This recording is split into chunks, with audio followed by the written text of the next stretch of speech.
Pronto, já estamos gravando nossa aula. Em primeiro lugar, boa noite a todos. Sejam todos muito bem-vindos, tá? Eu acredito que os senhores devam se lembrar que inicialmente havia sido informado que o curso não seria mais comigo, né? Seria com uma outra pessoa, com outro instrutor. Mas acabaram ocorrendo algumas coisas e eu decidi retomar a turma e, e cuidar desse curso junto com vocês, beleza? Espero que não fiquem tristes com isso e que nosso trabalho aí tenha frutos, tá? Em primeiro lugar, eu vi os senhores falando aí com relação a máquinas virtuais, tá? Nós não vamos utilizar as máquinas virtuais desde o início, ok?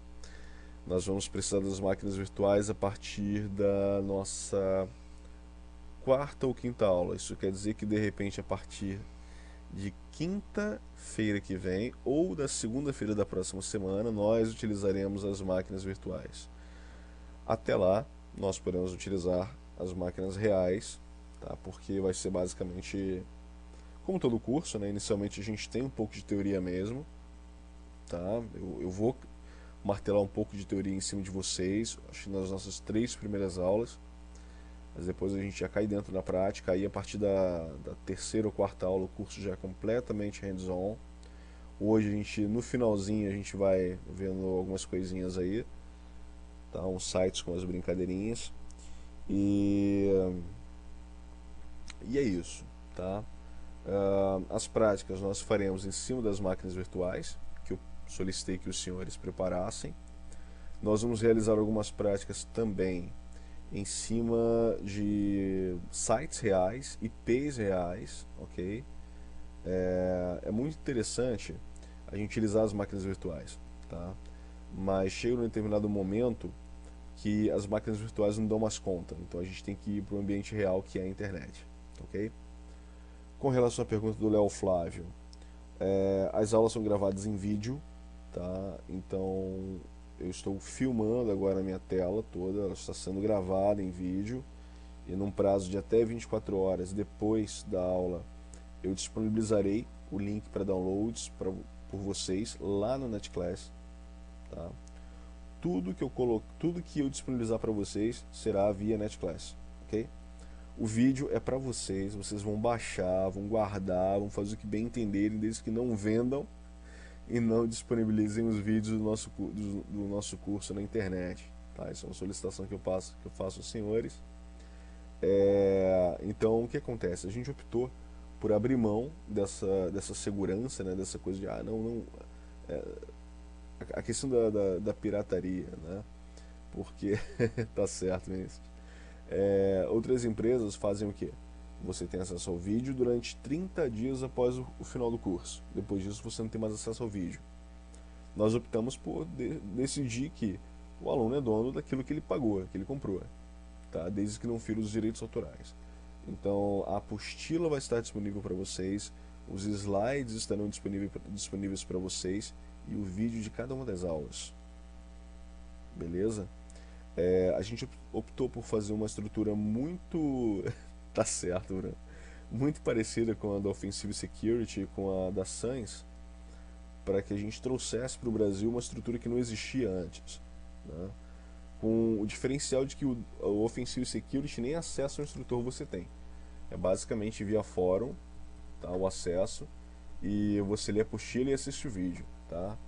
Então, quem faz esse esquema que nós fazemos, basicamente é a SANS.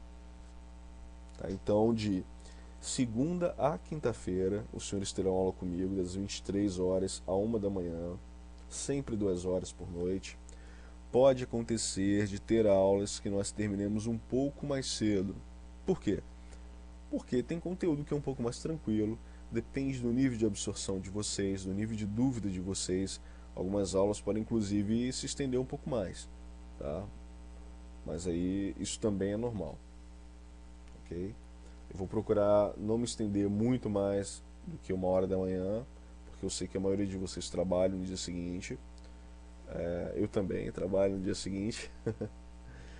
E é isso, né? Vamos lá. Vamos para para o nosso curso. Algumas coisinhas a gente precisa.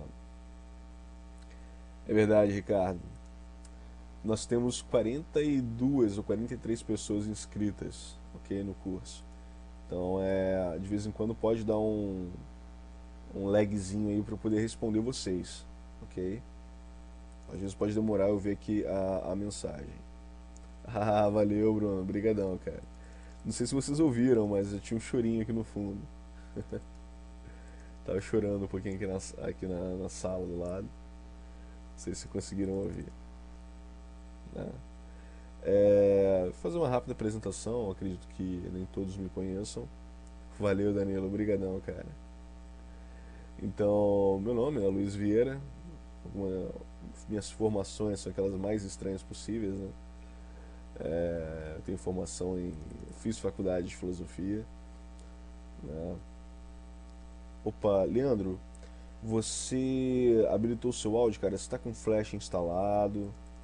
Tudo ok? Áudio liberado? Tá certo, Thiago. É porque meu filho nasceu tem um mês e 2 semanas. Aí a galera tá dando parabéns aí. Teve uma galera que fez curso comigo antes que pegou justamente as semanas que meu filho nasceu, né?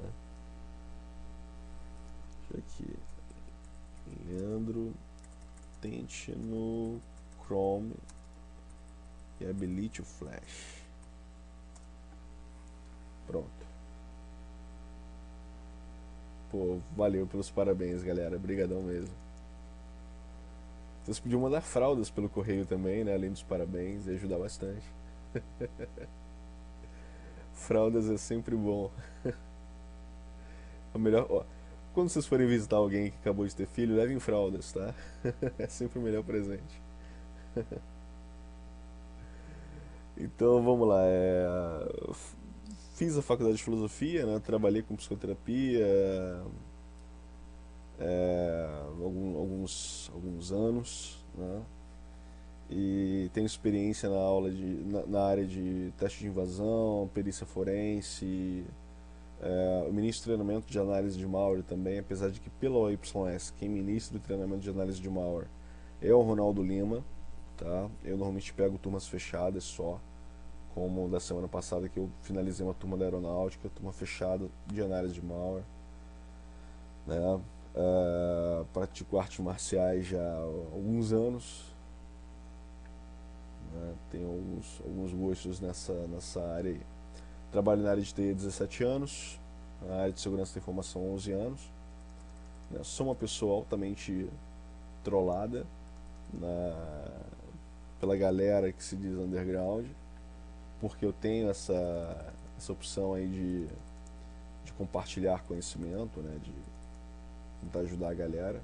Nem todo mundo gosta disso. Várias, Renato. Kung Fu foi uma delas. Tá.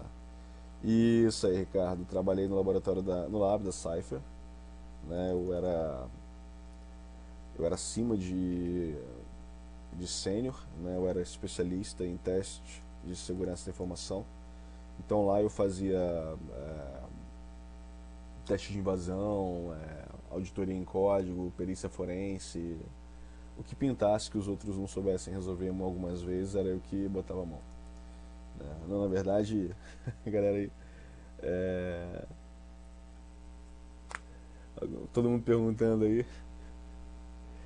Bruno, pior que é verdade, cara. Eu fiz Koga Rio durante 8 anos. Dos meus 8 aos 16 anos eu era da Koga Rio. Na verdade, minhas formações são Python, Phi, Karate Jinen-Ryu,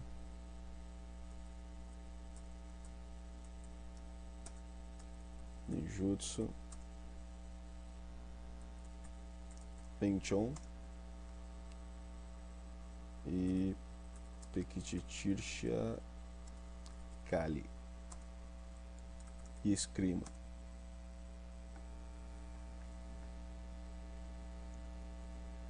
Olha, não me considero nesse nível lá, né? Não me considero desse nível. De repente um dia eu chego lá.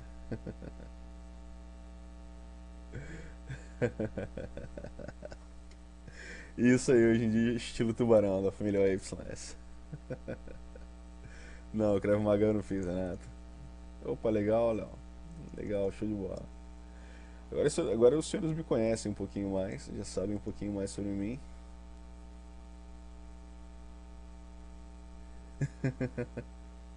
Pacotinga é legal, mano. É muito bom, muito bom.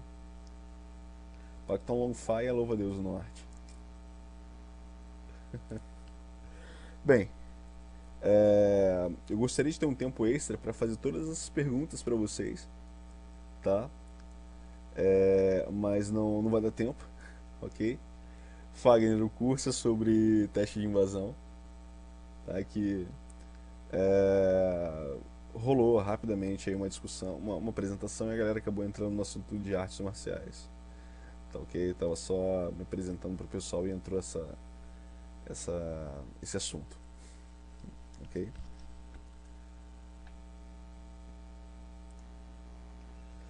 Bem, vamos lá. A ideia do curso é que consiga mostrar para vocês como funciona todo um processo de teste de invasão, tá? Desde a definição do escopo, descoberta de alvos, definição de vetores de ataques, as metodologias existentes, certificações na área, todos os passos de um teste de invasão, desde a primeira fase, que é a parte de reconhecimento, até a última fase, que é a fase do apagando os rastros, ok? Vou procurar passar cada uma dessas fases com vocês. Esse é um curso bem, eu vou dizer até generalista, tá? Porque em algumas coisas a gente não vai conseguir se aprofundar tanto, porque não dá tempo. E justamente por isso nós criamos cursos mais aprofundados, beleza? Por exemplo, a parte de ataques a redes wireless, nós temos um curso de 40 horas só para isso. O que a gente vai ver aqui vai ser visto em uma aula só, 2 horas para redes wireless, né? A parte de pentest em aplicação web nós veremos aqui durante 2 aulas, né, 4 horas. Enquanto que a gente também tem um curso só de 40 horas só para essa parte. A mesma coisa Metasploit, nós teremos 2 aulas de Metasploit, mas nós também temos um curso de 40 horas só de Metasploit. Então, esse curso de Pentest, a ideia é mostrar para vocês as informações iniciais para que a partir daí vocês possam se aprofundar num assunto específico, tá? Achar que fazer um curso de Pentest com 24 horas de carga horária é jogar dinheiro no lixo, ok? Porque, sinceramente, até na minha opinião, até no que eu vejo, assim, 40 horas é um tempo razoável, tá? Opa, beleza, Leandro. Valeu, cara.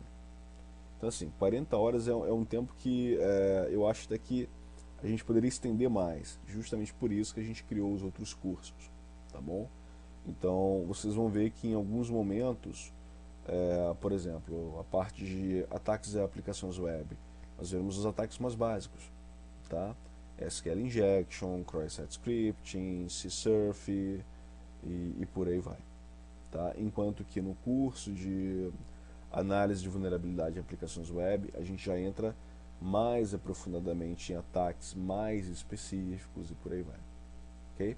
Então a ideia desse curso é apresentar como vocês podem atuar na área de pentest. O pentest básico, normal, ok? Sabendo como ele funciona sem ajuda unicamente de ferramentas, né? Como Core Impact, Unity Canvas e por aí vai. Luame, a data, se não me engano, vai ser em setembro, cara. Deixa eu dar uma olhada aqui, eu te falo agora.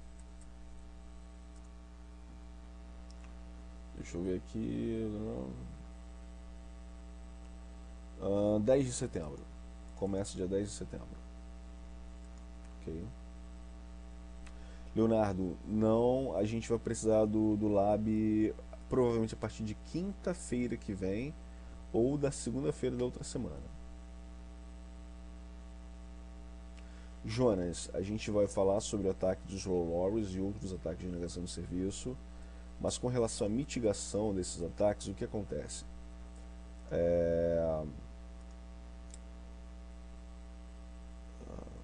Terminamos, Nicolas, terminamos o slide de C. tá? Com relação aos ataques aqui, o que acontece? A gente vai ver os ataques, eu vou explicar para vocês, quer dizer, eu vou falar en passant como se pode mitigar aqueles ataques, mas não faz parte desse curso mostrar como resolver, tá?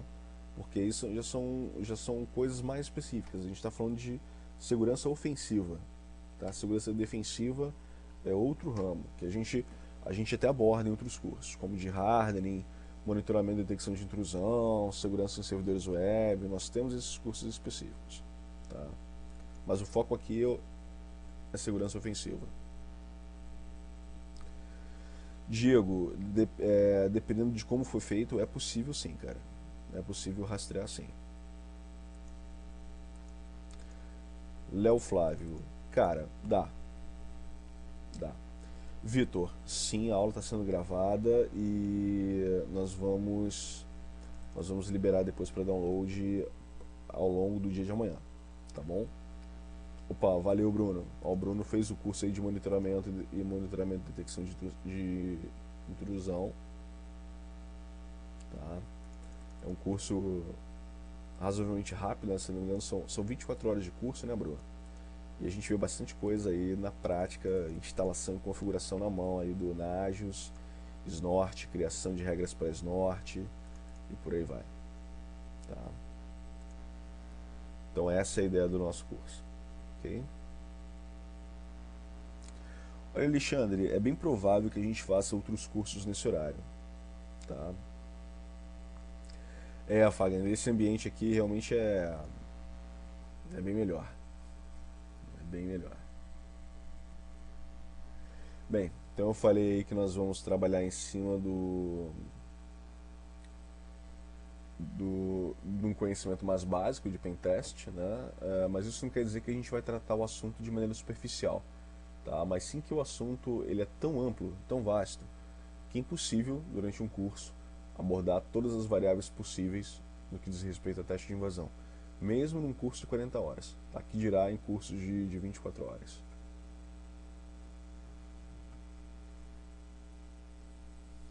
A gente vai procurar fazer outros cursos nesses horários, Leandro. Eu acho que facilita para muita gente. O pessoal que faz faculdade, quem trabalha à noite também, esse horário fica mais tranquilo de participar das aulas.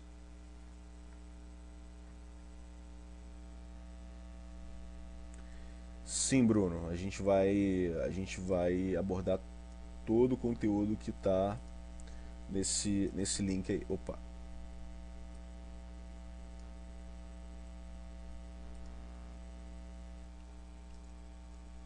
nesse link aí, beleza? Tudo que está aí será devidamente abordado.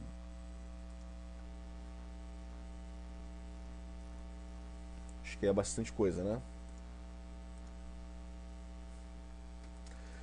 E também tem os pulos do gato, né? Tem aquelas coisinhas que a gente vai passando por fora aí que ajuda vocês. Deixa eu pegar o link aqui, ó. Porque quando vocês postam um link, vocês têm que postar sem o HTTP, tá? Sempre que vocês forem postar um link aqui, coloquem depois do HTTP, tipo www e em diante, ok? Deixa eu pegar o link aí para vocês que o Bruno postou, que é o link da ementa do curso. É esse link aqui.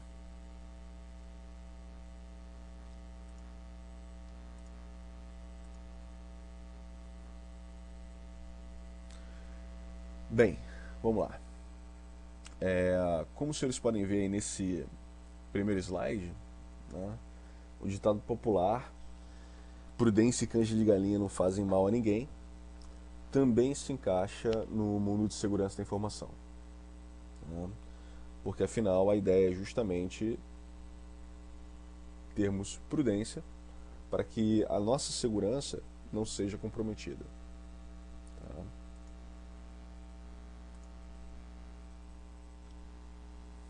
Bem, o principal objetivo dessa nossa primeira aula, que é bem mais teórica, é fornecer para vocês uma visão geral da área de segurança da informação, para que vocês saibam o ambiente em que vocês estão pisando.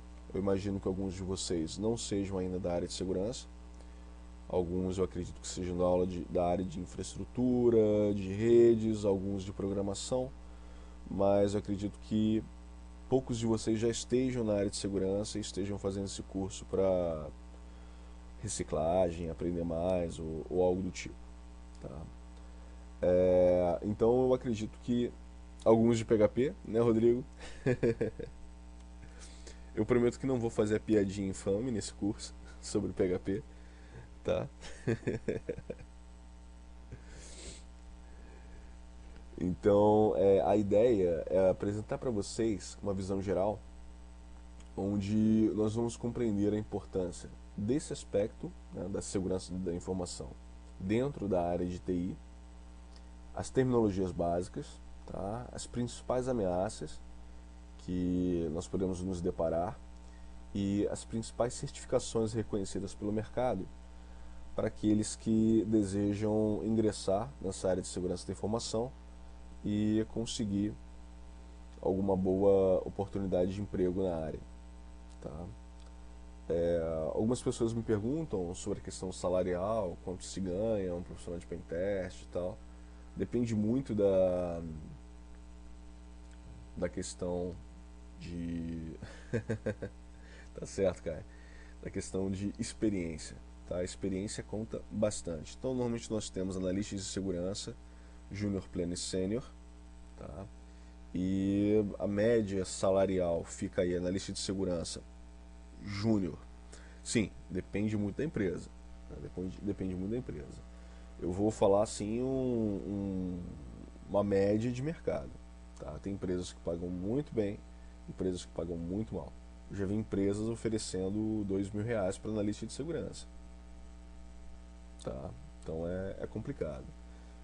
A média salarial é de uns R$ 3.000 para analista de segurança júnior, 5.000 para pleno e 8.000 para sênior. Tá? Essa é a média. Ok? Deixa eu ver quem me perguntou aqui. Luame, eu vou falar sobre a CH mais à frente. Tá bom? Isso, CLT, Leonardo. CLT. Ok? É possível também ser contratado como especialista, né, que é acima do analista de segurança sênior. Tá? No Lab da Cypher, inclusive, a organização lá era dessa maneira, né? Tinha um gerente, abaixo do gerente haviam dois especialistas, que na época era eu e o Joaquim Espinhara, que hoje em dia trabalha no Trustwave, e abaixo de nós tínhamos os analistas de segurança, sênior, pleno e júnior. Okay? Então, o salário varia. Olha, depende, cara, depende. No Rio, por incrível que pareça, Rio de Janeiro é uma cidade mais cara do que São Paulo, tá? Então não é tanto assim. Rafael, empresas de praticamente de todos os ramos de TI, tá? E até aquelas que não têm o TI como core da empresa, precisam manter a sua infraestrutura segura, tá? Exemplos de empresas que contratam especialistas em segurança: Cypher, que é brasileira; Trustwave, que é uma empresa americana; a Oi contrata, Telefônica contrata, Petrobras, Vale do Rio Doce. Grandes empresas certamente contratam profissionais da área de segurança. Tá? Algumas empresas médias e pequenas normalmente contratam um analista mais júnior e pleno para atuar naquela área específica ali. Mas empresas maiores já demandam profissionais com maior nível de experiência também. Tá? Vinícius, justamente. O ideal acaba sendo o quê? O cara ele começa na área de infraestrutura e redes e ele começa a fazer trabalhos na área de segurança, como hardening, firewall, levantamento de um sistema de detecção de intrusão, essas coisas mais básicas, ok? A partir dele já vai ganhando experiência na área de segurança, ok? Sim, Caio, existe um mercado bem grande, cara, bem grande, tá? Para pentest também, para implementação de proteção de perímetro e infraestrutura, tem bastante mercado para isso. Tem bastante mercado. Tá? Deixa eu passar aqui para o nosso próximo slide. Bem, vamos prosseguir aqui. Tá?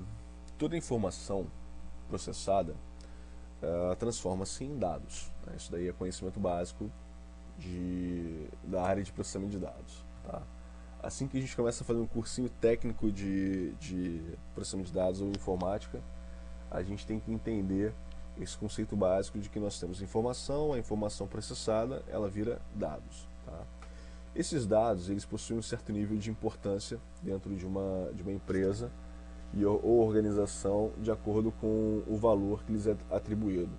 Inclusive, isso é um pulo do gato quando a gente quer vender uma consultoria na área de segurança, em que é muito difícil a gente conseguir mensurar o que as pessoas chamam de ROI, né, ou retorno do investimento. O cliente ele só compra um serviço de consultoria de vocês quando ele sabe que ele terá um retorno de investimento. Como é que vocês podem explicar para ele que um teste de invasão, uma proteção de perímetro, vai realizar um retorno de investimento para ele? Como vocês conseguiriam mensurar isso?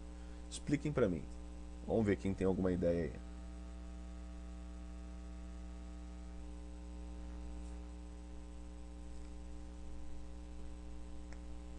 Legal, Leonardo.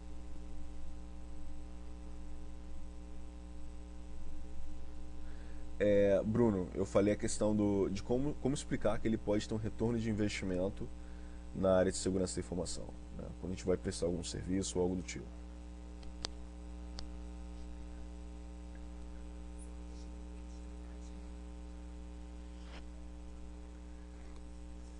Sim, mas o grande lance é, quando a gente fala de proteger dados críticos, né, segurança de ativos e tal, mostrando o que pode acontecer quando for invadido, também é uma possibilidade. Mas o grande lance é, quem paga a conta não é o cara técnico. Né? O cara técnico, ele compraria o serviço de vocês. Tá? Porque o cara técnico sabe da importância, o gerente técnico, algo do tipo. Mas o cara que vai pagar o serviço de vocês vai assinar o cheque e vai realmente contratar é o diretor, é o cara que fez faculdade de administração, é o cara que não entende lufas da área, da área técnica. Né? Então o que rola? A partir do momento que a gente mostre para ele que ele tem servidores, né? Ele tem lá os servidorzinhos dele, ele tem tantas informações dentro daqueles servidores, basta a gente tentar mensurar isso conversando com o cliente, né? Ele ajuda a gente a mensurar isso. Quantas centenas de milhares de reais ele perderia por hora em que cada um dos servidores dele estivesse parado? Tá? Ou então quanto ele perderia se alguma daqueles servidores, não digo parasse, mas ele perdesse os dados ali? Né? Quanto ele perderia? Quantas centenas de milhares ou quantos milhões de reais ele perderia se um servidor dele ficasse parado durante uma semana? Okay? Ou se determinadas informações de uma pesquisa dele fosse roubada por espionagem industrial, quanto ele perderia? A partir daí, a gente pode estimar o tempo, né, e mostrar para aquele cliente que o nosso serviço é tanto. Justamente, Bruno, justamente. Isso, Alexandre, análise de risco entra nessa situação. Né? E o pentest, inclusive, ele ajuda no processo de análise de risco, porque ele mostra para o cliente as ameaças. Né? Ameaças sempre existem. O grande lance é, se você tem ameaça, tá? E você tem a falha que possibilita essa ameaça atuar, nós temos o risco. Então aí a gente faz um levantamento dos riscos e mostra para o cliente a possibilidade que existe e quanto ele vai perder se aquilo dali se concretizar. Isso, William, perfeito. A imagem também é um ativo de uma empresa.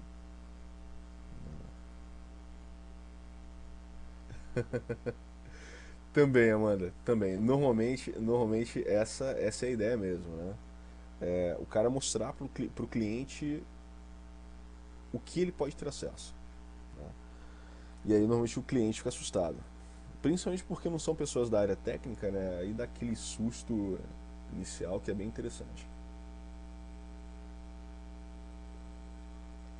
Então, quando a gente consegue mensurar isso, a gente consegue mostrar para o cliente que em tantas semanas, né, digamos que a gente vai oferecer um trabalho de pentest ou de proteção de perímetro e tal, e a gente mostra, ó, em tantas semanas de servidor parado, você estaria perdendo tanto.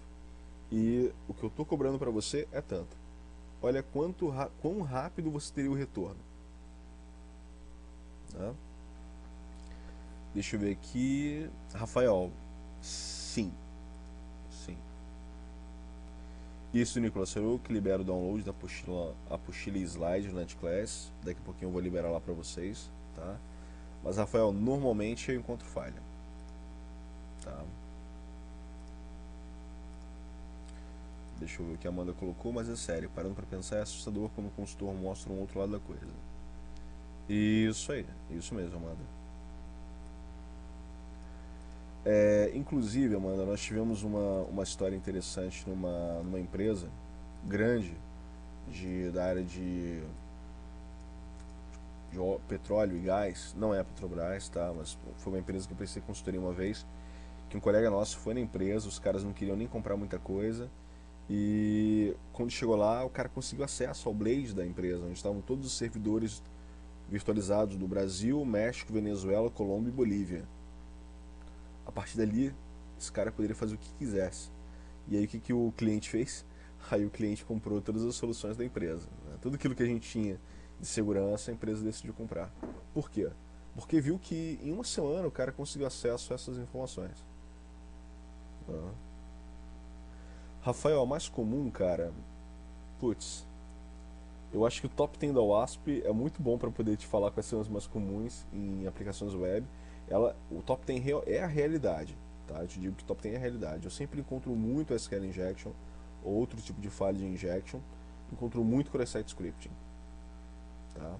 Mas na área de rede é muita coisa desatualizada, é muita porta aberta, é muita aplicação mal configurada, aplicação com configuração default. Isso é o que mais se encontra, tá? O que mais se encontra. Vamos prosseguir aqui na explicação desse slide, que acabou que eu entrei nessa questão aí do retorno de investimento. Não finalizei a explicação desse slide. Tá? Então, se a gente for olhar na história da humanidade, eu gostaria que vocês me dissessem qual era o principal bem que uma pessoa poderia ter na época medieval. Né? O que uma pessoa precisava ter para ser poderosa ou ter controle sobre os assuntos de Estado na época medieval? Quem sabe me dizer? Isso, terras. Boa, terras. Então, quanto maior a extensão de terras que um senhor possuía, maior o poder que ele detinha dentro da hierarquia do Estado. Isso, obviamente, também incluía o seu lucro com mercadorias, impostos e mão de obra camponesa. Né? Só que, sem as terras, esses últimos itens não existiriam, sobressaltando assim a importância da primeira. Tá? Não adianta o cara ter camponesa se ele não tinha terra. Ele vai ter camponesa, vai trabalhar onde? Tá? Não tem como. Então, com o passar do tempo, a humanidade chegou na era industrial depois de alguns séculos. Né? As terras foram aos poucos perdendo a sua importância e outras coisas passaram a definir o status quo dentro da sociedade e dizer quais eram os grupos sociais que detinham poder naquele determinado momento. Alguém sabe me dizer, na época da Revolução Industrial, quais eram essas coisas que passaram a definir o status quo na sociedade? Quem sabe me dizer aí?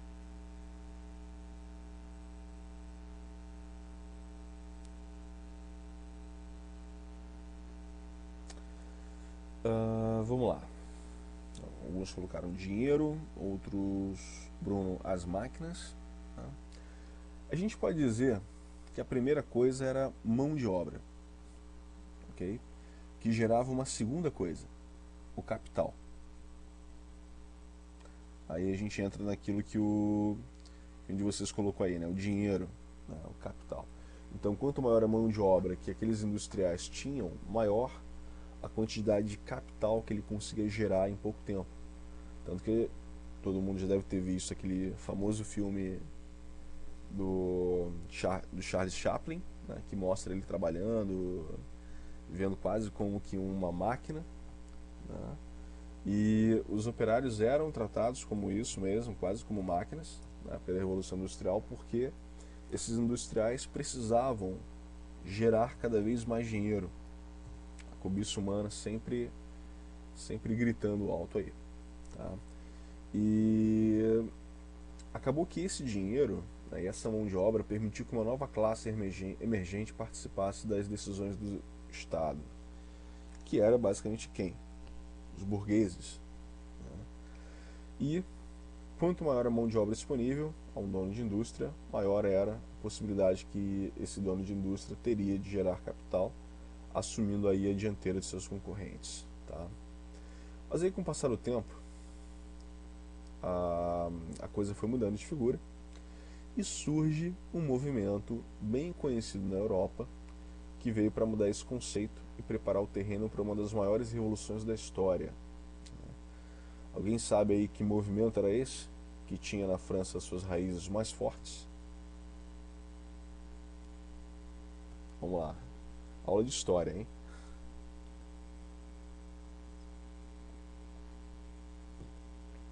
Iluminismo. Boa, Rodrigo. Iluminismo.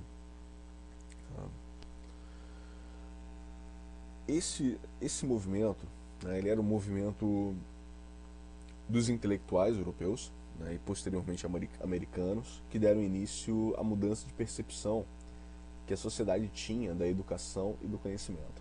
Tá?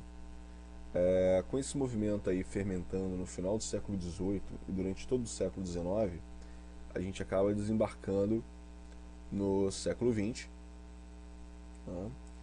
Onde nas décadas de 50 e 60 a gente vê o surgimento dessas estranhas máquinas que são os computadores. Tá? E com o surgimento dessas geringonças estranhas aí, a gente começa a inventar uso para elas, facilitando ou então simplesmente criando outros meios para se realizar as mesmas coisas que nós fazemos antes. Tá? Como se diz por aí, né, os computadores surgiram para resolver problemas que antes deles não existiam. Só que a gente foi se tornando muito dependentes dessa invenção. Né? Que por conta disso acaba surgindo outro aspecto que define o status de quem tem poder sobre a sociedade e o controle financeiro da mesma. Que aspecto é esse? Quem sabe me dizer? Justo, William. Informação. Né?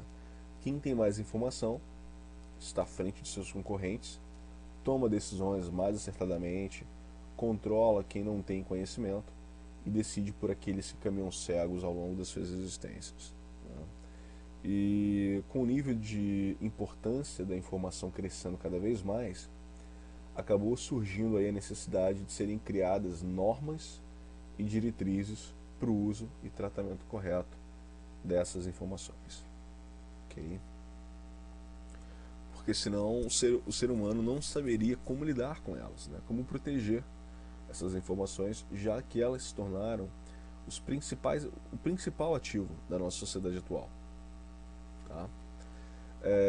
Então nós temos aí no slide de vocês alguns padrões e normas mais conhecidos da área de segurança da informação, onde nós temos aí a ISO 27001, ISO 27002, Basileia 2, PCI, ITIL, COBIT e a NIST Special Series, né, que é a série 800 do NIST, que é um órgão americano. Tá? Explicando cada uma delas, começando aí pela norma ISO 27001, essa norma ela serve basicamente para regular e definir os aspectos necessários para a implantação de uma política de segurança da informação dentro de uma organização, tá? Sendo inclusive passível de certificação ISO 27001, que atesta que aquela organização, especificamente, respeita uma norma internacional de segurança da informação. Algum dos senhores aí trabalha numa empresa certificada ISO 27001? Ou já trabalhou?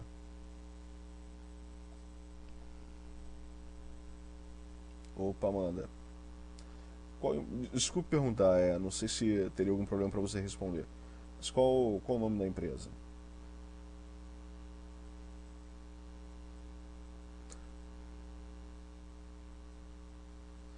Olha, Bruno, não é. Não é. Certificada não. Nós temos tudo que tem a ver com segurança da informação, mas ela não é certificada. Ah, legal, legal, módulo. Grande empresa no mercado da área de segurança da informação. Legal. É, eu trabalhei na Cypher, né? A Cypher também era certificada ISO 27001, então você sabe bem aí como é, né? Quem um dia tiver a chance de trabalhar numa empresa certificada ISO 27001 vai perceber que os controles são extremamente rígidos, né? Extremamente rígidos, e todos os funcionários, membros da equipe, sem exceção, precisam estar adequados às normas, né? Precisam conhecer as normas e respeitá-las, porque senão isso gera um problema seríssimo, seríssimo. Eu já vi casos de empresa certificada em ISO 27001 de gerente ser demitido porque levou o laptop pessoal para o trabalho e plugou na rede. Eu vi gerente sendo demitido por conta disso. Então, todo o controle é bem rígido, tá? E inclusive o processo de auditoria das empresas que são certificadas é absurdo, absurdo. Qual empresa, Alan?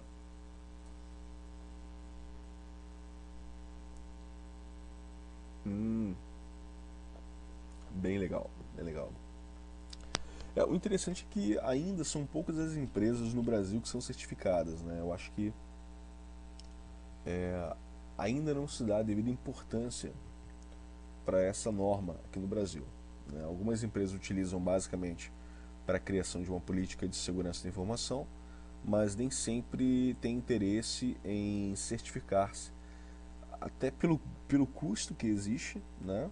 E pelo trabalho todo de adequação a essa norma, tá? Além da ISO 27001, nós temos também a ISO 27002, que não certifica e nem define a política de segurança que deve ser implementada numa empresa, tá? Só que ela serve mais como um guia dos tipos de controles de segurança que podem ser implementados em determinados contextos. Só que essa norma ela também não fala qual programa, serviço ou então aplicação que deve ser implementado, mas pelo menos indica que tipo de controle é necessário, tá? Então, deixa eu ver, a certificação 27001 é para um processo da empresa dentro de um escopo, certo? Na verdade, Cristiano, a certificação ISO 27001 você certifica a empresa inteira, tá? Você pode, obviamente, você pode certificar partes dela ou setores, mas pode e deve certificar a empresa inteira, ok? E em contrapartida, enquanto que a ISO 27001 ela está no nível de abstração maior, ela trabalha especificamente no que diz respeito a políticas de segurança da informação. A ISO 27002 ela tem como preocupação como implementar controles de segurança na prática, tá? Como eu falei, ele não dá a aplicação ou a solução, mas diz em que contexto uma, uma solução deveria ser implementada. Por exemplo, na ISO 27002 nós temos determinados pontos dela que falam o seguinte: quando houver a comunicação entre dois computadores ou dois meios computacionais, desculpem, através de um meio inseguro, é indicado que haja a utilização de uma solução com protocolo criptografado para proteger as informações durante o processo de comunicação. Beleza. Muito legal isso. Mas para quem não é da área, isso não quer dizer nada, tá? Não quer dizer nada. Na verdade, o oposto, Caio. A ISO 27001 mais teórica e ISO 27002 mais prática, tá? Digamos que a ISO 27001 trabalha em cima de processos e a ISO 27002 trabalha em cima de soluções, ok? Então o que acontece? Num contexto desse, para o cara que já é da área, ele sabe que a solução para esse tipo de situação, né, para esse contexto e para esse tipo de indicação, se utilizaria o quê?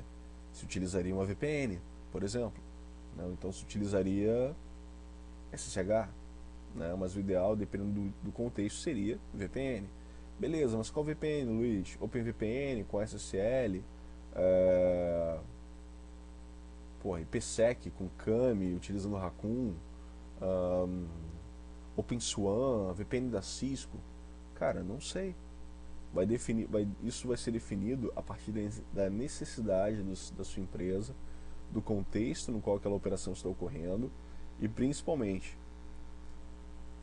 do budget que você tem disponível para fazer a implementação dessas soluções. Mais ou menos isso, Alexandre. Mais ou menos isso. Justamente, Fagner, acaba que a interpretação dessa norma ela vai ficar muito. Ela sempre vai ser limitada ao conhecimento existente daquela pessoa que está implementando aquela norma. Ok? Passando aí para o nosso próximo padrão, que é o Basileia 2, né? O acordo de capital de Basileia 2 ele é um acordo assinado no âmbito do Comitê da Basileia, que é uma organização que congrega autoridades de supervisão bancária e que serviu como substituto ao Basileia 1. Tá? Esse acordo ele teve como objetivo criar exigências mínimas de capital que devem ser respeitadas por bancos comerciais como precaução contra o risco de crédito. Tá? Vocês podem encontrar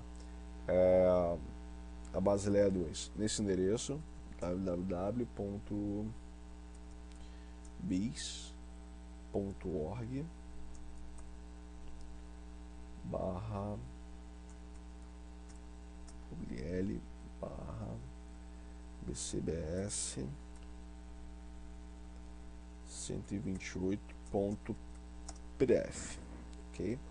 Aqui vocês podem baixar aí o acordo de Basileia, o acordo de capital de Basileia 2, tá? Então é uma norma específica da área bancária, ok? Não tem a ver especificamente com segurança da informação, mas é um padrão aí utilizado por organizações bancárias para cuidar do seu capital da maneira correta, tá bom? Logo abaixo da Basileia nós temos o PCI. Essa norma ela foi criada para ajudar a indústria de cartões de crédito que processam pagamentos via cartão a prevenir fraudes através de controles mais robustos com relação aos dados e à sua exposição. Tá? E essa norma ela se aplica a todas as organizações que armazenam, processam ou trocam informações de qualquer titular de cartão de crédito das bandeiras existentes. Se diz respeito com relação à Basileia, Thiago? Ou PCI?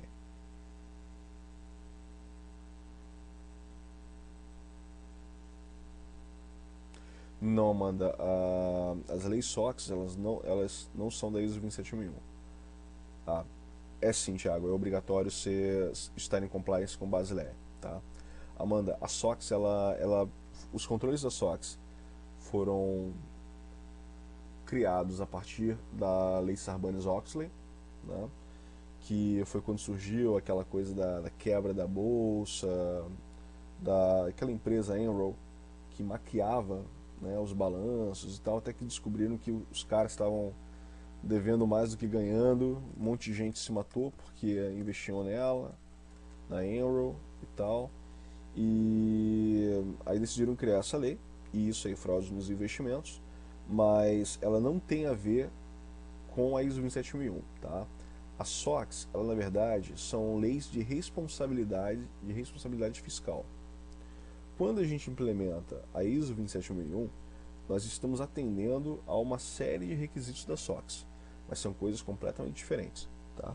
Digamos que quando nós temos a ISO 27001 implementada, é muito mais fácil para depois a gente conseguir a, a certificação da SOX, porque aí faltam poucas coisas a mais para serem implementadas para a gente ganhar a certificação da SOX, tá? Mas são coisas diversas, beleza? Cristiano, como o William falou, as normas são pagas, ok? Dá para entrar no site da BNT e comprar lá, beleza? Eu até tenho algumas coisas no meu ForShared, depois eu até posso ver se eu consigo passar algo para vocês, tá? Mas inicialmente aqui agora não tem nem como passar, mas depois eu dou uma olhada nisso e mando, beleza? Tá ok, Amanda? De nada. Bem, então com relação a PCI, tá falando de PCI, né? Teoricamente, então, todas as lojas deveriam ser. Sim, Bruno, sim, justamente. Não, por isso que eu comentei, eu tenho até no meu ForShare de alguma. Se vocês procurarem no ForShare de vocês encontram. Tá? Só digitar lá ISO 27001, ISO 27002 vocês encontram. Tá? Então, teoricamente, todas as lojas que vendem com cartão de crédito deveriam ser certificadas em PCI. Mas quem diz que elas são? Né? Até porque aí entra a questão do jogo de interesse. Né? Por exemplo, digamos que eu sou responsável lá pela bandeira Visa. Tá? E aí eu tenho um regimento de que todos os meus clientes que vendem produtos com a minha bandeira têm que ser certificados. Ok? Tá, beleza. E aí eu tenho um cliente que ele gera para mim 10 milhões de reais por mês. E o cara não é certificado. Tá? O que eu faço da minha vida?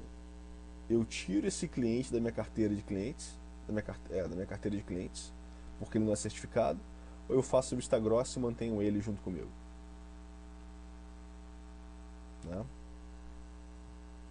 Tiago, ainda não é obrigatório, tá? Mas existem algumas leis, é, justamente, Lame. O negócio é que eles não querem deixar de ganhar dinheiro, né, Caio? Não querem deixar de ganhar dinheiro.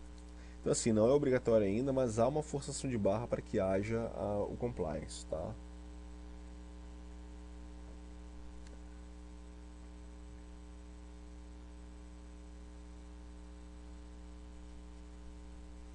Fora do Brasil, em alguns países é obrigatório, sim. Tá?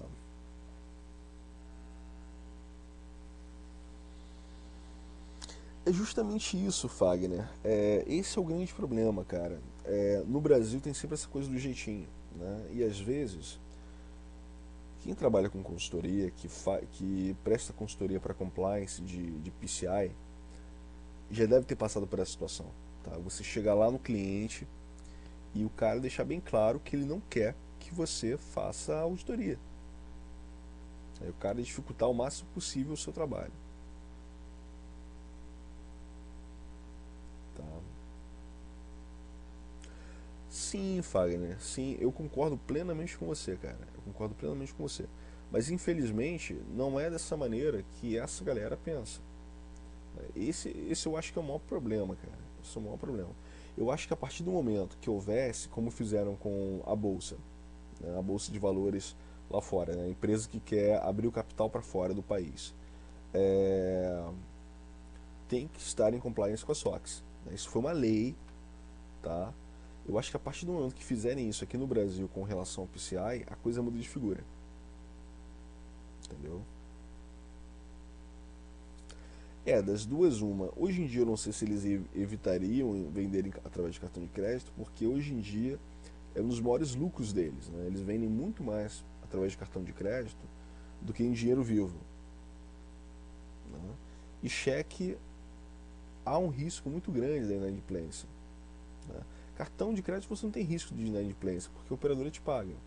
Mas cheque não. E dinheiro, nem todo mundo às vezes tem grana para chegar lá e numa loja e pagar 7 mil reais em alguma coisa em dinheiro vivo. Então isso é um problema. Prosseguindo aqui. ITIL. Né? ITIL é um conjunto de boas práticas a serem aplicadas na infraestrutura operação e manutenção de serviços de tecnologia da informação, a TI. E a ITIL, ela busca promover a gestão com foco no cliente e na qualidade dos serviços de tecnologia da informação. Tá? Então, a ITIL ela dá uma descrição detalhada sobre importantes práticas de TI, com checklists, tarefas e procedimentos que uma organização de TI pode customizar para as suas necessidades. Okay? O grande lance da ITIL é que, apesar de não ser um padrão de segurança da informação, ela está vinculada a serviços, tá, que têm independência de segurança da informação. Então, quando você tem boas práticas em serviços, fica muito mais fácil de você implementar controles de segurança do que quando você não tem controle nenhum ali.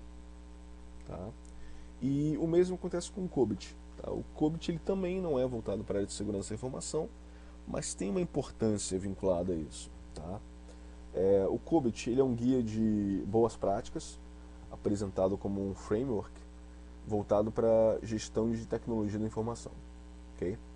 Ele possui uma série de recursos que podem servir como um modelo de referência para a gestão de TI, incluindo um sumário executivo, um framework, controle de objetivos, mapa de auditoria, que esse é o único ponto focado em segurança da informação, que pode ser utilizado para segurança da informação, essa parte de auditoria. Tá? E também tem as ferramentas para sua implementação e principalmente, e uma das coisas mais importantes, um guia com técnicas de gerenciamento, como o próprio Thiago colocou, governança de TI. Tá? Especialistas em gestão em institutos independentes recomendam o uso do COBIT como meio para otimizar o investimento de TI, para melhorar aí o retorno sobre o investimento percebido, fornecendo inclusive métricas para avaliação dos resultados. Né? Então o COBIT ele veio inclusive para auxiliar a galera técnica a conseguir mensurar esse retorno sobre o investimento para os seus superiores, né? Que antes ficava meio complicado fazer isso, não existia essa métrica. Existe, Caio, existe. Tá? O COBIT ele é voltado para a área de gestão, okay? Governança de TI. Tá? Fala de auditoria, fala de mensuração de investimento e retorno de investimento. Tá? Enquanto que o ITIL nada mais é do que boas práticas em serviços de TI. Ok? Então, assim, são áreas diferentes. Eu diria que os dois se complementam, tá? Porque são áreas diferentes. Você tendo os dois implementados numa empresa, a coisa funciona bem melhor. Tá? Nada, meu caro. E por último, nós temos a série especial NIST 800, que é um grupo de normas desenvolvidas pelo National Institute of Standards and Technology, que é o NIST, que são publicações especiais que englobam desde boas práticas de gerenciamento de TI, assim como diretrizes para realizar uma análise de vulnerabilidade em uma rede, seguindo uma linha coerente de procedimentos. Tá? A gente pode inclusive ver aqui, deixa eu passar aqui para o browser.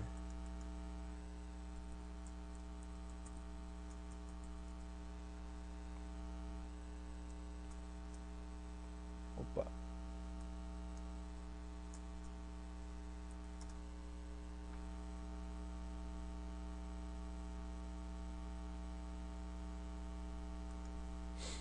Deixa eu ver se consigo carregar o NIST para vocês, o site deles.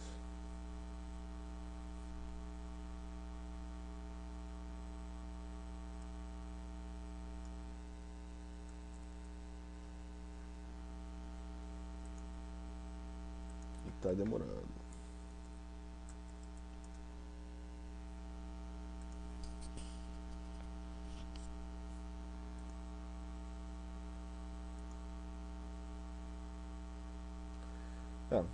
Infelizmente está demorando aí para carregar o site do NIST. Enfim, foi. Tá. Então ele é um órgão governamental dos Estados Unidos, ok? Onde eles criam padrões que são utilizados pelo governo. É como se fosse a nossa ABNT. Beleza? Lembra muito a nossa BNT. Vocês podem ver que tem, ó, desde é, equipamentos eletrônicos de pediatria, ó, updates guidelines for mobile device security, segurança de dispositivos móveis. Que vocês podem ver que tem assim das áreas mais diferentes possíveis, tá? Aqui, ó, deixa eu ver aqui.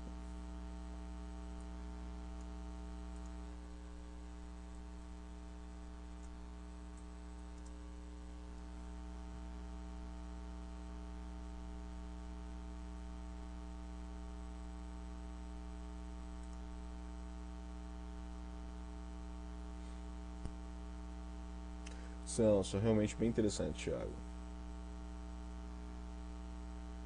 Aqui ele está carregando, vai demorar um pouquinho.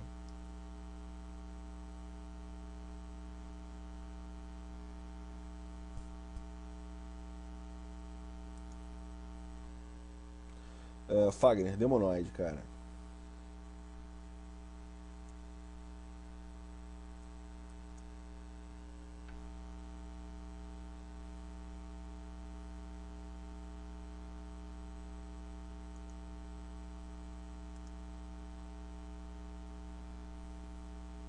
Fala, Mário, boa noite, meu caro.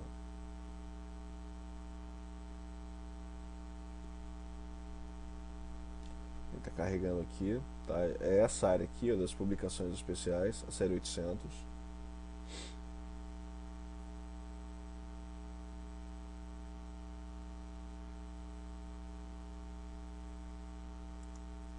Só está demorando um pouco para carregar, porque é bastante coisa. Pra mim aqui tá carregando uma boa. Tá demorando, mas tá carregando.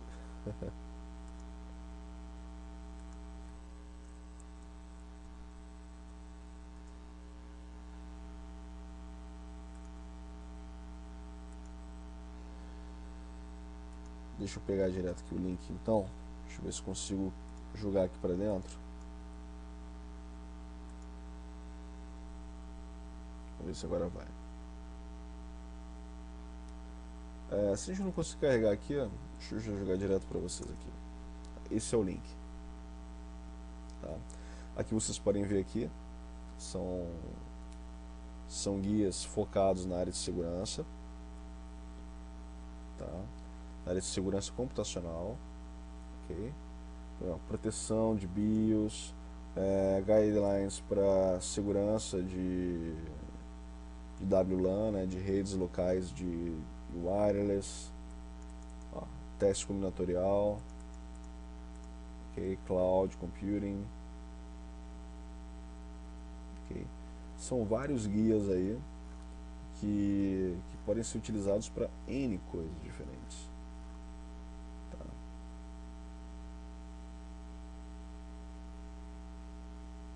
Tem alguns que são específicos de análise de vulnerabilidade, tá? Que podem ser utilizados para pentest.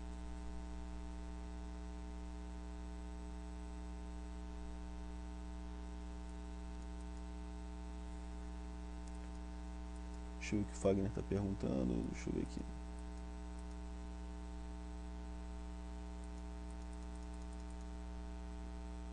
Entendi, Fagner. Bem, então fica aí como referência para vocês. Tá bom? Um excelente site. E depois deem uma olhada.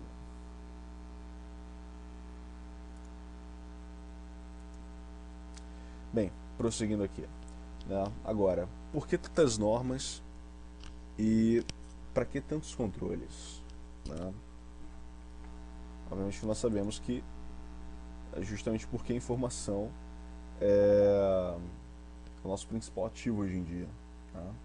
Então, como a informação é facilmente distribuída por conta do advento da internet, que é uma rede criada para sobreviver a guerras, né? E por isso mesmo ela é descentralizada e sem controle central, a diminuição do nível de conhecimento para realizar ataques contra sistemas computacionais acabou diminuindo. Ok? Então esse é um dos aspectos que nos levam aí ao porquê precisamos de segurança. Tá? Então hoje em dia um garoto de 12 anos, né, ele pode assistir um filme sobre hackers na TV e pode encontrar as ferramentas necessárias para realizar um ataque. tão devastador quanto os seus servidores. Afinal, o que levou a essa diminuição da necessidade do nível de conhecimento para tais ataques foi justamente essa política de facilitar a utilização da tecnologia. Ok? Então, a gente deve levar em consideração também o grande crescimento dos parques computacionais que precisamos administrar, dificultando a vigilância constante sobre o que está acontecendo. Né? Algum de vocês aí conhece algum administrador que fica analisando os logs de todas as máquinas da sua rede todas as manhãs quando chegam no serviço?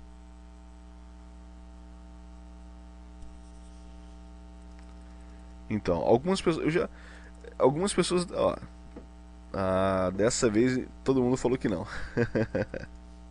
Mas realmente é raro, é raro. Tá. O Danilo só olha só do Firewall, então,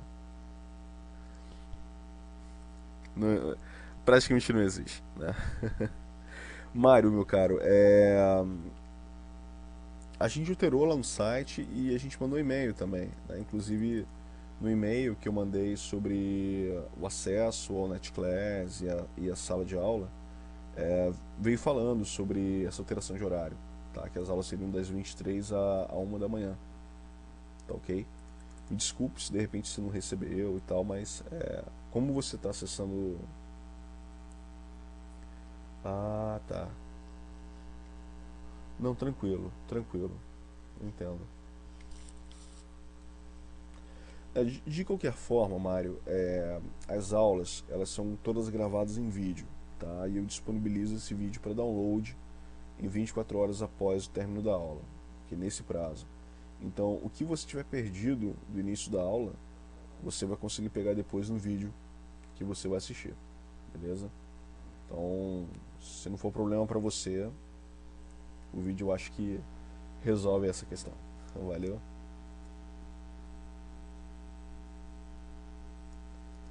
Valeu, Mário. Bem, tá aí o link que o Fagner mandou. Aqui, ó. Pronto. Foi esse link aí que o Fagner mandou.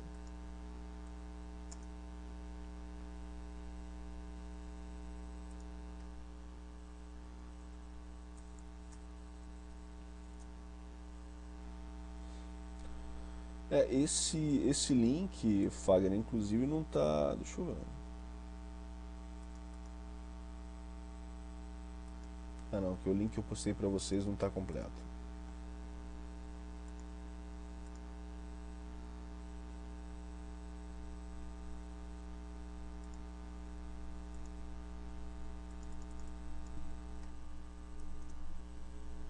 Pronto. Acho que só eu tenho permissão de postar com HTTP. Ninguém mais. Tá? Então deixa eu passar aqui pro nosso próximo slide. Bem, agora, uma das coisas que a gente precisa ter em mente aí é que, para que um sistema seja seguro, a gente deve manter intactos os pilares básicos da segurança da informação, que são os três primeiros, né? Mas eu gosto sempre de acrescentar os últimos dois, okay? Como adendos. Mas os três primeiros são os pilares mais conhecidos da segurança da informação. Eu acho que tá achado aí para todos vocês ou não?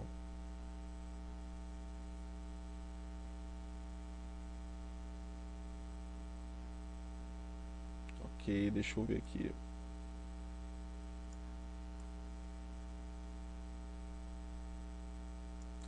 Beleza, eu baixei um pouquinho aqui e não sei se de repente vai melhorar.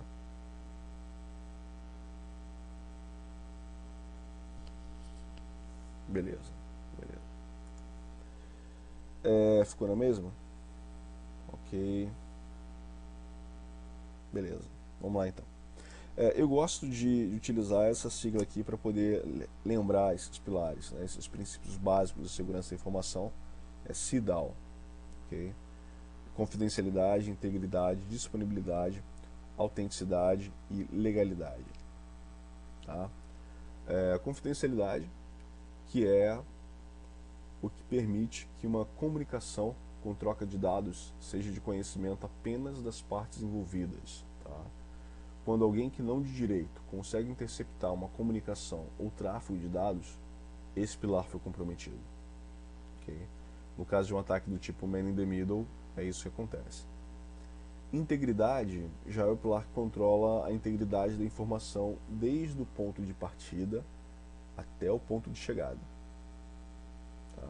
Então, quando algum atacante consegue interceptar os dados ao longo dos canais de comunicação e alterá-los, encaminhando-os assim ao destinatário, o pilar de integridade foi quebrado.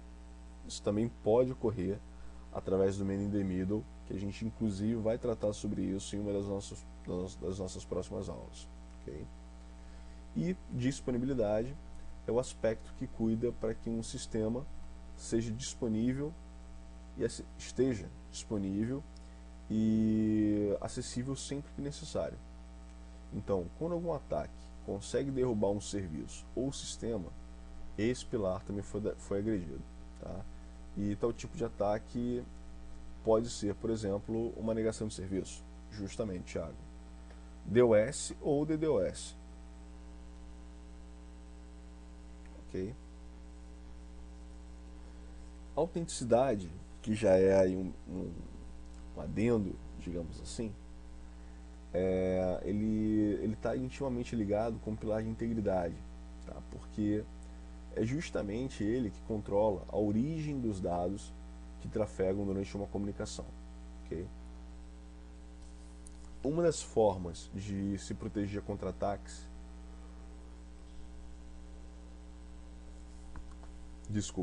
que comprometam esse pilar é a utilização de criptografia com chaves pública e privada, né?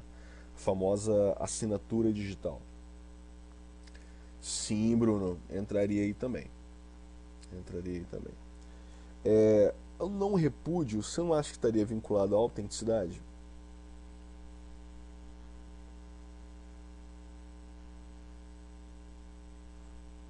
Concordam comigo que não repúdio estaria vinculado?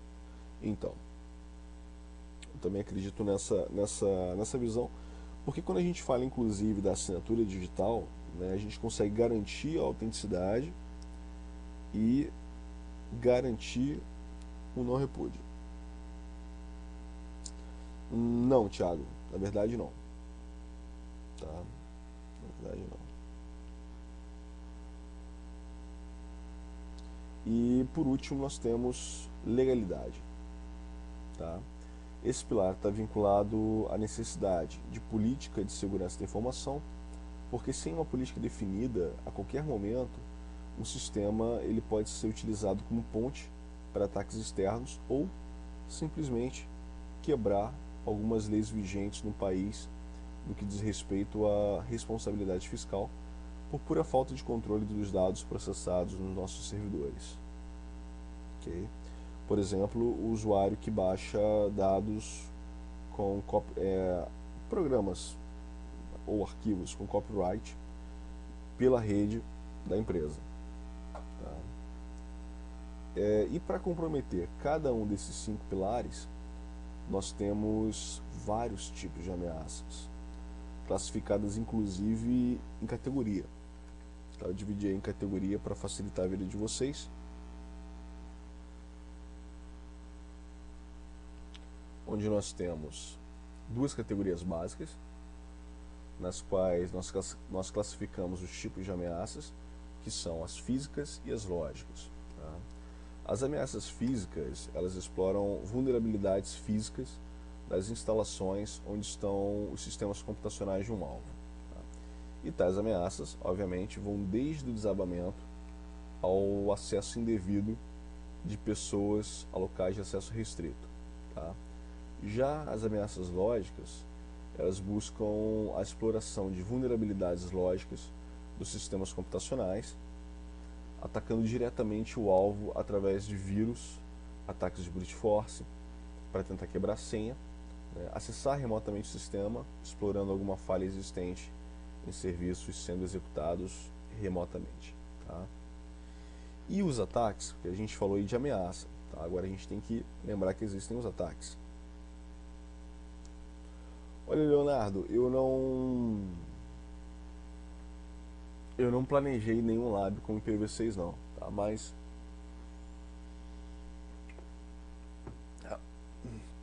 desculpem, a maioria das ferramentas que a gente vai utilizar trabalham com IPv6, tá? Por exemplo, o Metasploit tem suporte em IPv6, a Nmap tem suporte em IPv6. Então, o modus operandi do que nós vamos fazer aqui, né, pode ser realizado tanto em cima do IPv4 quanto em cima do IPv6. Beleza? Não precisa se preocupar com isso não. É, obviamente que existem alguns ataques que são específicos do IPv6, tá? Ou ataques específicos do IPv4, tá? Mas 95% das técnicas são compatíveis com IPv4 e IPv6. Beleza? Bem, falando aqui sobre a questão dos ataques, aqui. Nós temos os ataques também classificados em duas categorias, tá? Como os ataques internos, que partem de dentro da própria organização, tá? Categoria na qual se enquadram por volta de 70% dos ataques. Okay? Esses ataques são motivados pelos mais variados aspectos: vingança por parte de funcionários insatisfeitos ou demitidos, facilitação por funcionários despreparados, sem os conhecimentos básicos de segurança da informação, inclusive da política de segurança vigente da empresa, leia-se estagiário, ou espionagem, tendo como vetor de ataque um funcionário insatisfeito ou chantageado, que tem como objetivo repassar os dados conseguidos para um concorrente. Tá? Isso, Thiago, os famosos insiders. Tá? E já os ataques externos, que são a minoria, a maior parte das empresas acha que o que vem de fora é que sempre atrapalha mais, mas na verdade o maior risco é o que está dentro. Tá? Eles podem ser ocasionados por crackers com os mais variados objetivos, desde curiosidade a diversão e vandalismo, né? Concorrentes que tenham contratado pessoas especializadas na área para causar algum dano ao alvo, ou pura e simples espionagem industrial, objetivando roubar dados de um novo projeto de pesquisa, por exemplo.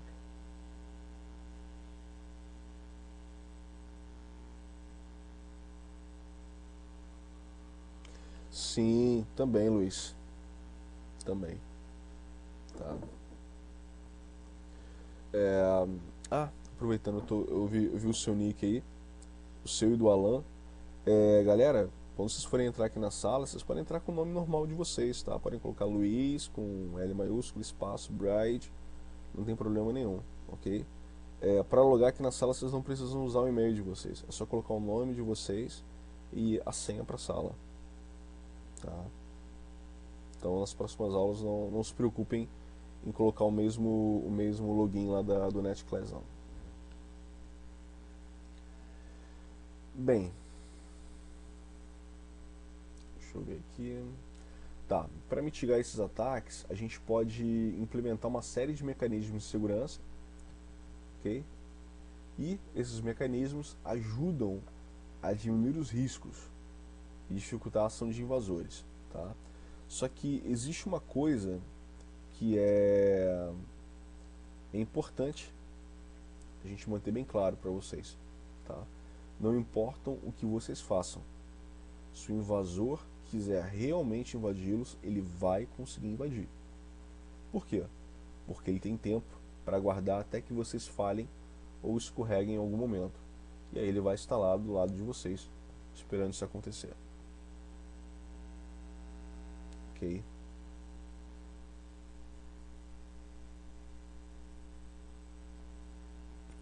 Deixa eu passar aqui para o nosso próximo slide. Pô, vocês já criaram já uma lista de usuários do curso, cara? Caramba. Galera rápida. Vamos lá. Eu falei da questão dos mecanismos de segurança, né? Nós temos alguns mecanismos importantes aí que nós podemos utilizar. É, então esses mecanismos, assim como as ameaças e os ataques, também podem ser classificados em categoria. Tá? Por exemplo, controles físicos.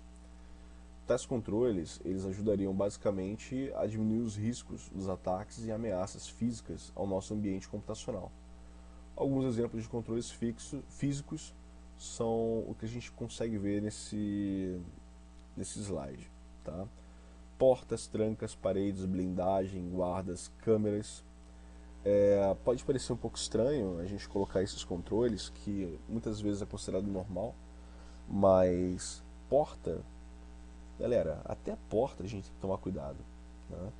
Se você coloca, por exemplo, uma porta num CPD, coloca o CPD, justamente, Bruno, justamente. Ah, cara, inclusive eu ganhei, já que você assistiu o Tiger Team, você deve lembrar do, do Chris Nickerson e do Ryan Jones, né? São dois caras do Tiger Team. Eu ganhei uma camiseta do Ryan Jones, da mão do Ryan Jones, em maio passado, cara. You Shot the Sheriff. Bem legal, bem legal. Cara, muito gente boa. Eu já tinha assistido uma palestra dele há 2 anos atrás e esse ano tava lá de novo. Muito bom. É, Porta, por exemplo, se a gente coloca um CPD dentro daquelas divisórias que parece papelão, a porta você abre brincando, né? Você força pro lado, você consegue abrir a porta. Ou então, você tem uma parede de tijolos, beleza, mas a porta está com as dobradiças para fora. Olha o problema. O cara com uma chave de fenda e um martelinho consegue tirar a dobradiça. Isso aí, William, colocar a porta do lado errado. Né? Tranca é extremamente importante, porque se o cara que entrou conhece de lockpicking, acabou. O cara vai arrombar a fechadura em segundos e vai resolver o problema. Tá? Aí algumas pessoas falam, pô, mas eu uso chave, aquela chave que tem as linguetinhas dos dois lados, né? Pô, também é fácil de abrir. Aí outros falam, pô, mas tem a tetra, né? Eu posso usar a chave tetra.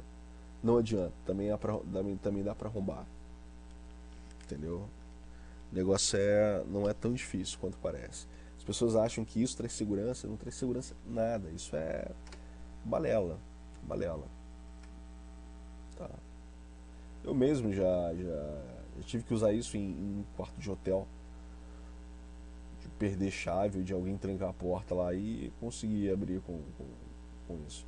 Teste de invasão, na própria Petrobras, de vez em quando é feito teste de invasão físico. Esse tipo de coisa a gente vê que dá sempre para burlar. Justamente, justamente.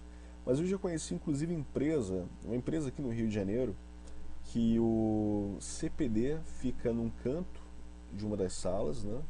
E a parede do CPD ela dá justamente para onde? Pro estacionamento da empresa. Olha o problema. Olha o problema. Beleza, cara.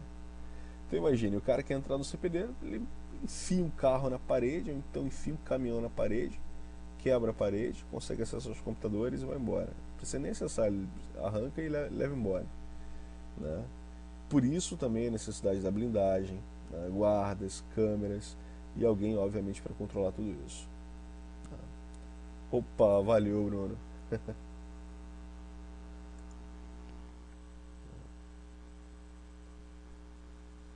E além dos mecanismos de segurança física, nós temos os controles lógicos. Tá? Como criptografia, firewall, antivírus, IDS, IPS, proxy, anti-spam, né? São N possibilidades aí para que a gente possa manter aqueles pilares da segurança da informação intactos e sem nenhum tipo de comprometimento. Okay?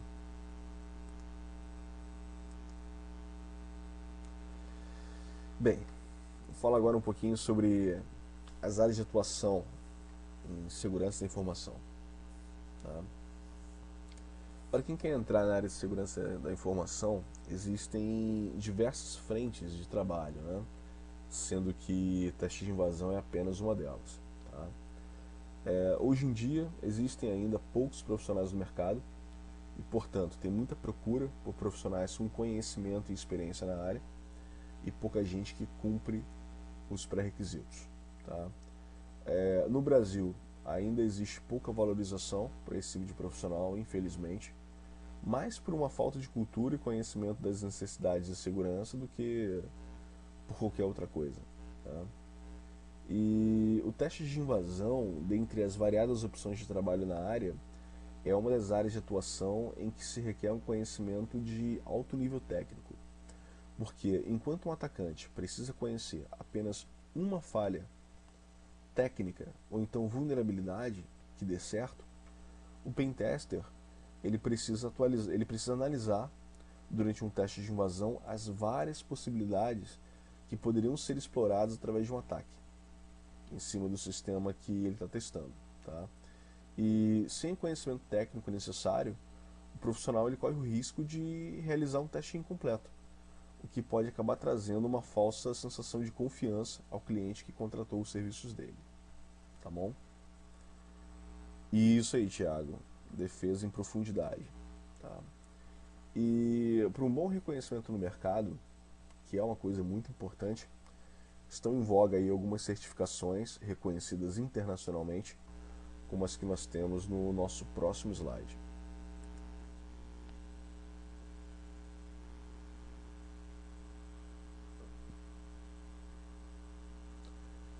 Eu optei por colocar em negrito as principais certificações, especificamente de segurança, tá?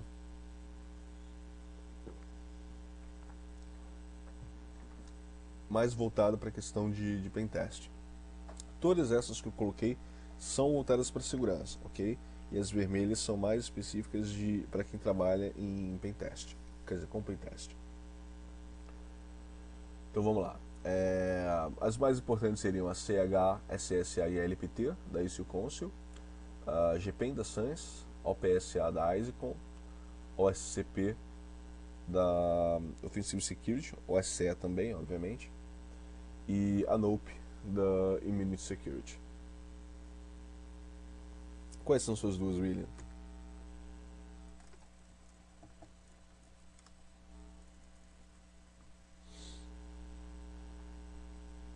CISP e Security. Ah, tá. Não, a CISP tá aqui, pô. E a Security Plus também.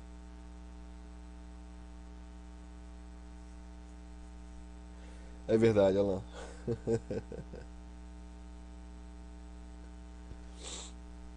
Bem, então nós temos aqui, por exemplo, da ISIL Council, nós temos a CH, que alguns de vocês inclusive estavam me... Entendi, William, entendi. Inclusive alguns de vocês estavam me questionando sobre a CH e tal. Ela é uma certificação, cara, deixa eu ver. Com relação a nível de dificuldade, cara, putz, sinceramente, eu não sei comparar. Não sei comparar com alguma outra prova, tá? Mas a CEH são 150 questões, tá? Você tem, eu acho que 3 ou 4 horas para fazer a prova. É uma prova chatinha, por quê? Uma prova que cobra parâmetro, cara. Entendeu? Então, por exemplo, você faz a prova e o cara pergunta assim na prova, qual é a saída do parâmetro menos SN no Nmap quando se faz a varredura em cima de uma porta aberta. Entendeu? É muito voltada, realmente, William, é muito voltada para ferramenta, muito voltada para ferramenta, tá? Ele é mais ferramenta do que conceitual, apesar de também pegar a questão conceitual, né? Eu diria que é 60% de ferramenta e 40% conceitual. Isso, Bruno, eu também acho chato isso. Mas, por exemplo, eles também têm umas questões que são o seguinte: eles pegam o dump de um pedaço de um tráfego de rede capturado e fala assim, analise esse tráfego de rede e marque a opção correta que corresponda ao tipo de técnica utilizada para invadir o servidor. Pum. Aí você tem que ir lá e falar se foi um vírus, se foi um exploit, qual aplicação foi explorada e por aí vai. Né? Não é uma prova muito fácil, tá? É uma prova chatinha. Eu sempre aconselho, se o cara realmente quer fazer a prova sem ficar apelando para test king, cara, tem que saber o que está fazendo, entendeu? Tem que estudar, tem que botar as paradas em prática, tá? Esse nosso curso aqui, ele não é um curso voltado para certificação, ok? Mas com o conteúdo que vocês têm nesse curso aqui, vocês poderiam fazer a prova, tá?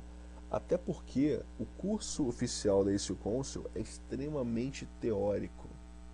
Extremamente teórico. Eu não aconselho ninguém a fazer curso da ICU Council, porque é teórico demais, tá?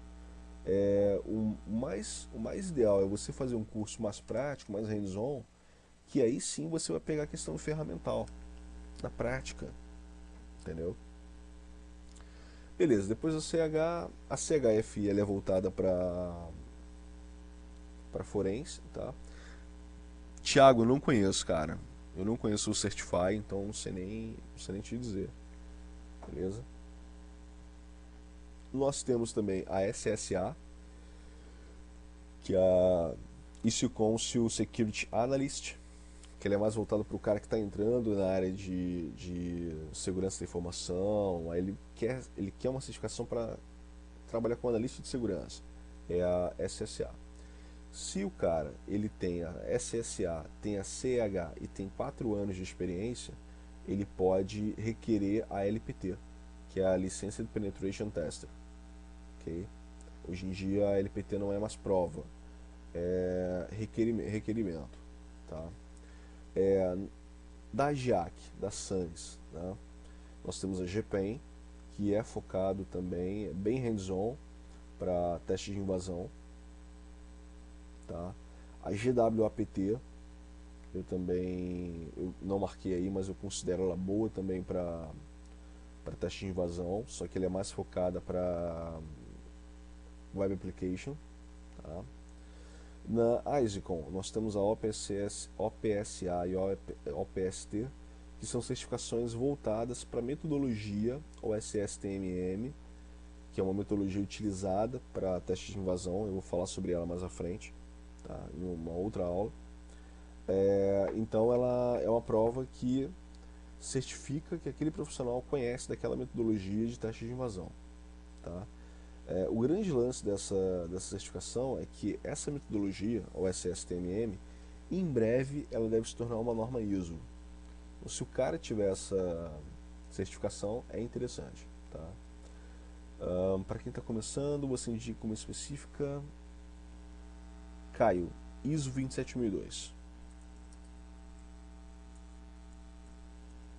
Tá? A primeira ia a ser indicada. Isso aí, a Security Plus também é boa. É muito boa. Beleza, Marco. E nós temos também o Offensive Security, tá? O SCP e o SCA. Existe uma diferença entre as duas certificações, onde o SCP é mais básico, o SCA é mais avançada. O SCP, você tem que fazer o curso deles, não tem como só fazer a prova. Tá? Então você paga lá o pacotão de curso. O curso, na verdade, eles te dão os vídeos e te dão as apostilas, e você estuda por tua própria conta. Eles têm uns labs que você tem acesso lá via VPN para fazer os testes das técnicas que você faz no curso, nos vídeos, né, que você vê nos vídeos. E quando você se sentir preparado, você agenda a prova. Quando você agenda a prova, você tem 24 horas corridas para conseguir realizar um teste de invasão e conseguir acesso a determinada informação dentro daquela infraestrutura do lab. E dentro dessas 24 horas, vocês também têm que escrever o relatório do teste de invasão. Isso, são da Offensive Security, a empresa que é mantenedora do Backtrack, tá? OSCP. E depois que você finaliza isso tudo, tem que mandar o relatório para eles, em 24 horas, tá? Depois da OSCP existe o OSCE, com a diferença de que a prova é mais complexa, são 48 horas de prova ao invés de 24, e você tem que desenvolver os seus próprios exploits e mandar os exploits codados para o pessoal da Offensive Security para eles terem certeza de que foi você que criou. Ok? Olha, Cristiano, eu acho que a Amanda, inclusive, é uma das melhores pessoas para falar sobre a certificação MCSO aí da Módulo, né? A minha visão é que ela é uma certificação que ela serve para formar analistas de segurança, aqui no Brasil especificamente, tá? Não é uma certificação com muito reconhecimento lá fora, mas aqui no Brasil ela tem um certo reconhecimento, tá? Sei que a pergunta não foi pra mim, mas o pessoal não tá dando muita bola. Isso, Lama, ele é bem gerencial, tá? Bem gerencial, mais para área de gestão mesmo, de segurança.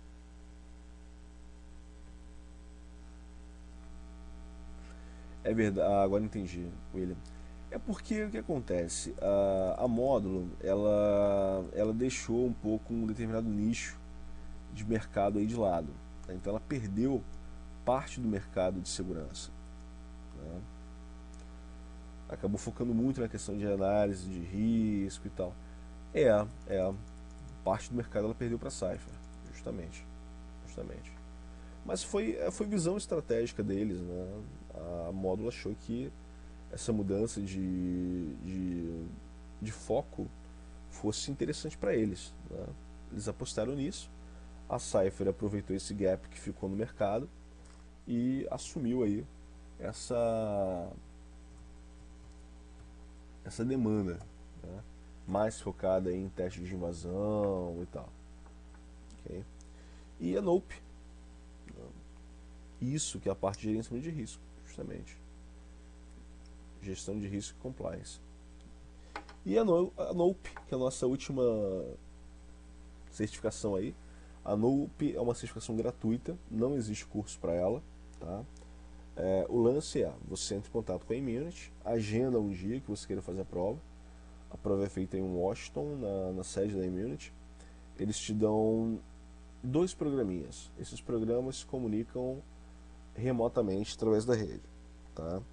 O que vocês têm que fazer é, em cima de um desses 2 programas, encontrar alguma vulnerabilidade nessas 2 aplicações e escrever um exploit que explore essa vulnerabilidade, ok?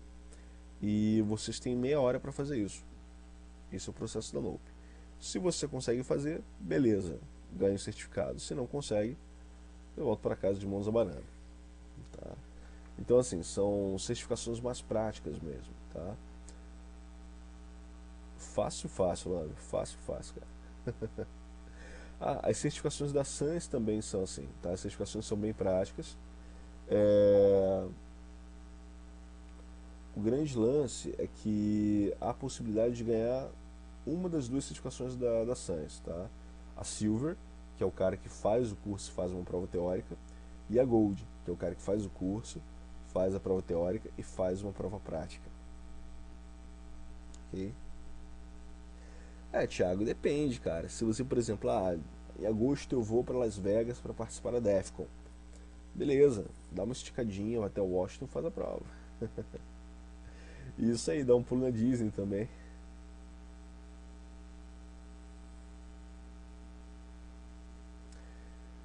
Governança, risco e conformidade. Isso aí, Bruno. Tá certo, tá certo.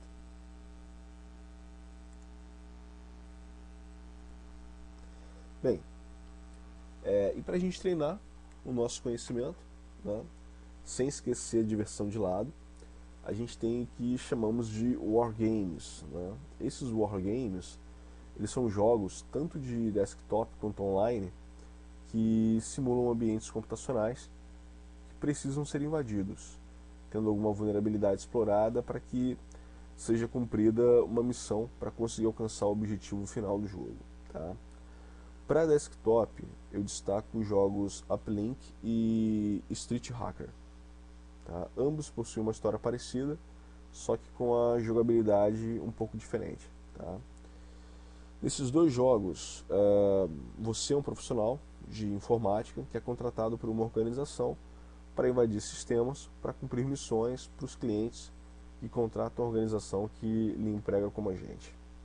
Agora, a principal diferença é que no Uplink a interação é feita na maior parte do tempo através de cliques com o mouse, selecionando as ferramentas e as técnicas que serão utilizadas.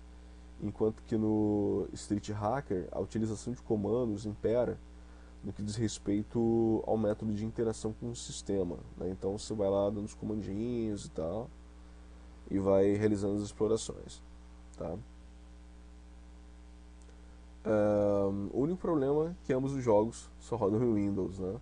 Mas nada que um Wine ou então um VirtualBox da vida não dê um jeito. Beleza? E já na categoria de Wargames Online, nós temos aí alguns sites que são propositalmente vulneráveis para que a gente possa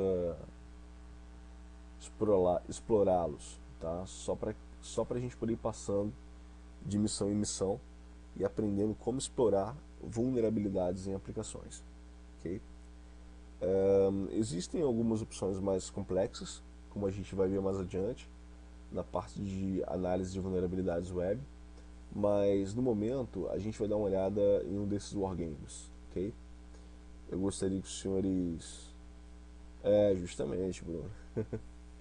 Eu gostaria que os senhores abrissem o navegador de vocês e entrem no site hackertest.net, por favor.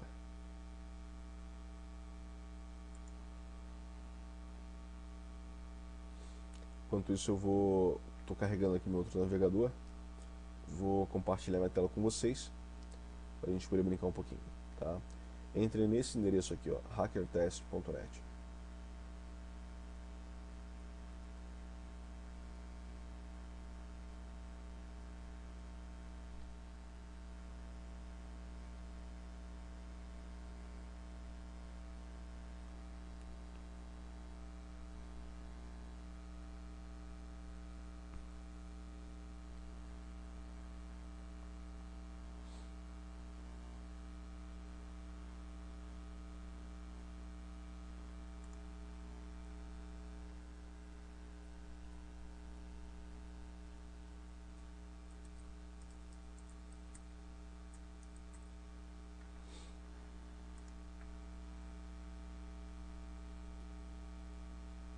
Só mais um momento.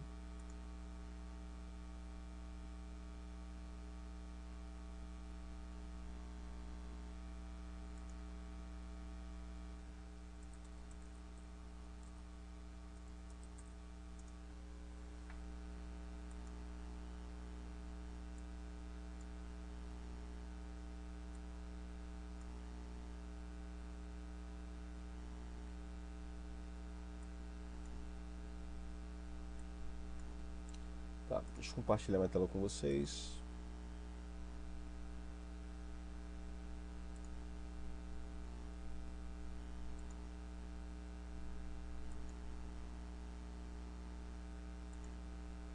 Eu acho que os senhores já estão vendo minha tela.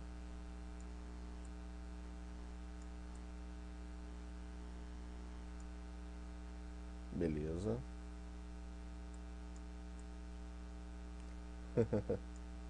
Tá certo, Lani. Bem, aqui a gente tem o primeiro desafio, tá? O primeiro desafio é basicamente descobrir a senha, tá? Para poder passar para o próximo passo, ok? Então a ideia aqui é como é que a gente pode descobrir essa senha, né? Primeira coisa, deixa eu dar uma olhada aí no código-fonte. A gente tem aqui o código-fonte da aplicação. A gente iria buscar aqui nesse código-fonte e ver onde poderia estar a senha, tá? Alguém consegue ver qual é a senha aí?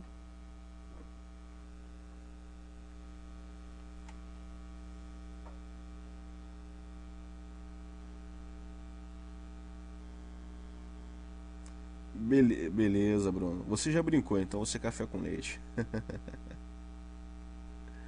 Vamos lá. Ok, aqui nós temos aqui uma variável chamada a, que tem o seu conteúdo null, tá? Onde nós temos if document a, c, value idêntico a, caso se esse conteúdo aqui for idêntico a null, vai acontecer isso aqui, ó, document location, ele vai carregar essa página aqui, que é null.html. Então a gente vai até, essa daqui é bem tranquila, né? A gente vai lá para digitar null, clica em login, ele vai para nossa para o nosso próximo nível. Ok. Próximo nível, a gente tem que saber como carregar o terceiro. Vocês veem que não tem nem caixinha aqui. Só quando a gente dá um refresh, a caixinha aparece de novo. Tá? Então, novamente, Ctrl U. Deixa eu dar uma olhada aqui no código. Vê que o processo é bem simples também. Basicamente, JavaScript. Tá? Dentro desse códigozinho aqui, se a gente olhar esse código, a gente consegue perceber. Deixa eu ver o que o William colocou. Ah, tá. Isso aí, 131. Tem certeza que é 131, William?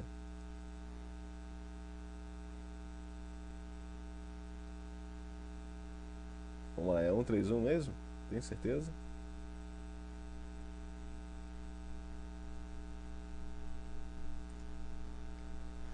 Vamos lá.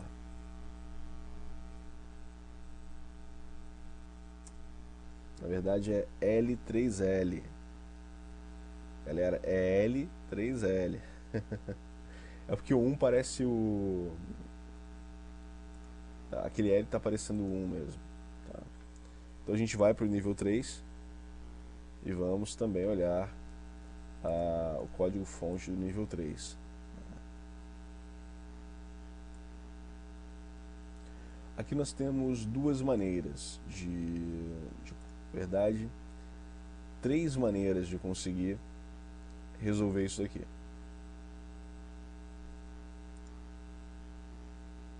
Esse também é interessante, Edmar. É bem legal mesmo. Bem legal. E também é nesse esquema, né? Nesse mesmo esquema aqui. Vamos lá, eu quero que vocês descubram as três maneiras de conseguir resolver esse daqui. Vamos lá. Só vamos mudar depois que vocês descobrirem as três maneiras.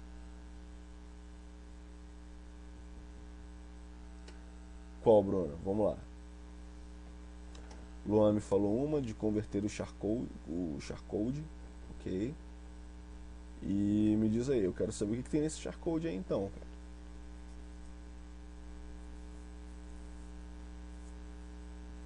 Ah, beleza, Bruno. A variável alink também.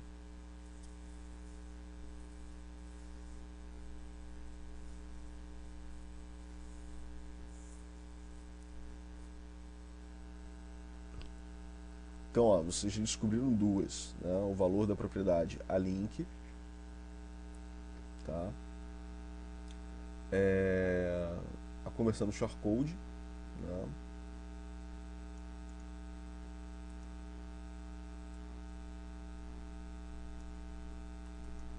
Vamos ver uma outra aqui.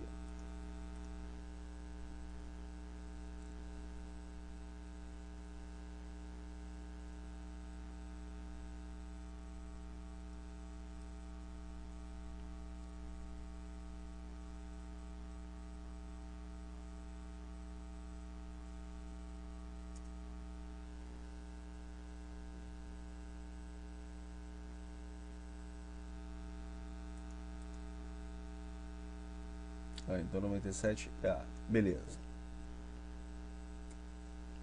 Vamos lá, 98 é o quê?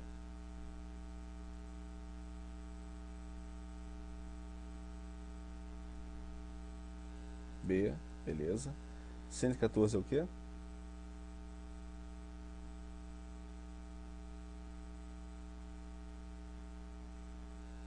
R. 97 a gente já viu que é A, o primeiro, né? E 101.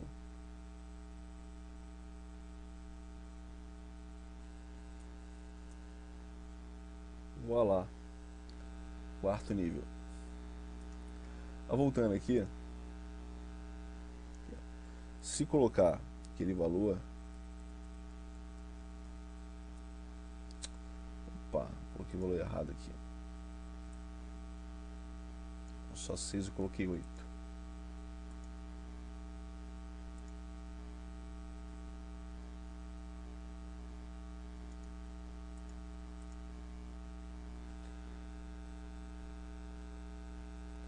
É só também pegar aqui o Alink. Leandro, é só pegar a tabela ASCII, tá? Na tabela ASCII também tem os valores lá das letras, ok? Nesse quarto aqui, aí aqui é um pouquinho mais de trabalho.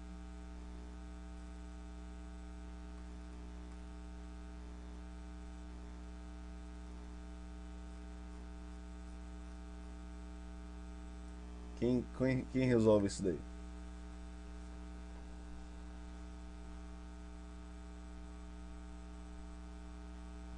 Qual a resposta desse? Vamos lá, quem consegue me responder?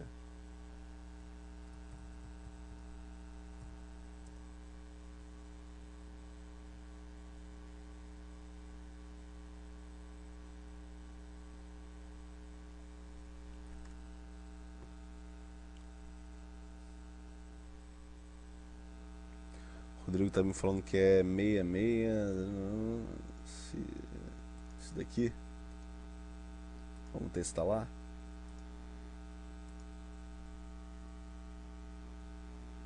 Que hoje não acontece nada, pô.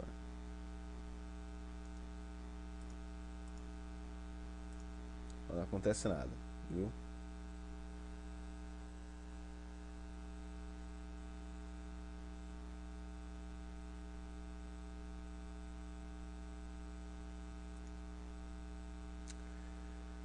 De onde é que você pegou essa senha, Francis?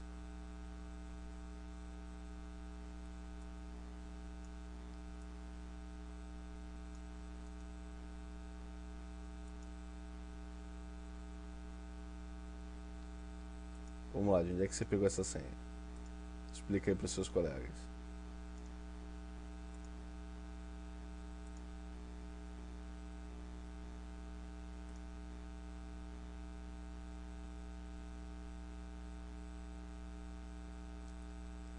Boa, Edmar.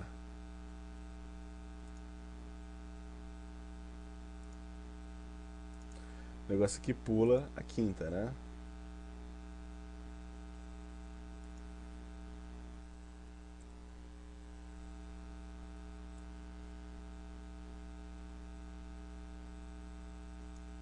Isso aí, pula a quinta. Muito bom, muito bom. Beleza, galera. O que eu queria passar para vocês hoje era isso, né? Quem quiser continuar brincando aí com esse programa aí, pode brincar com esse site, né? Tem bastante coisa interessante lá para vocês brincarem, né? Isso daí chega a ser meio que viciante, né? Então, ficou alguma dúvida com relação ao conteúdo de hoje, pessoal? Ou ficou tudo tranquilo para vocês?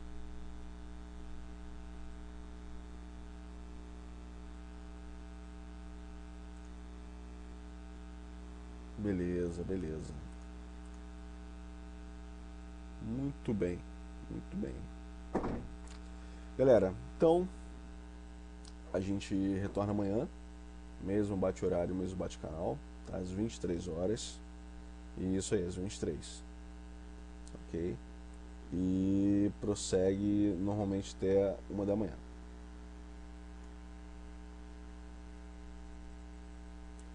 Olha, Mário, cara, meu problema maior é o tempo só de fazer o upload do arquivo, tá? Eu quero ver se eu consigo fazer isso até,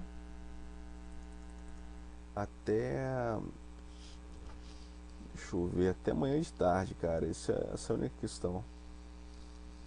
É, porque eu tenho, é por isso que eu peço essa, esse prazo de 24 horas, entendeu?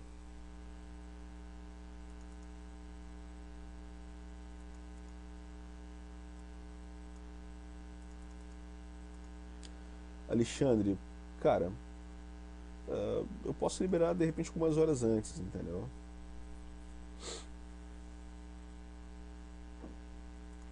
Entendi, Mário, entendi. Não, Leandro, vocês têm que entrar lá e olhar, tá?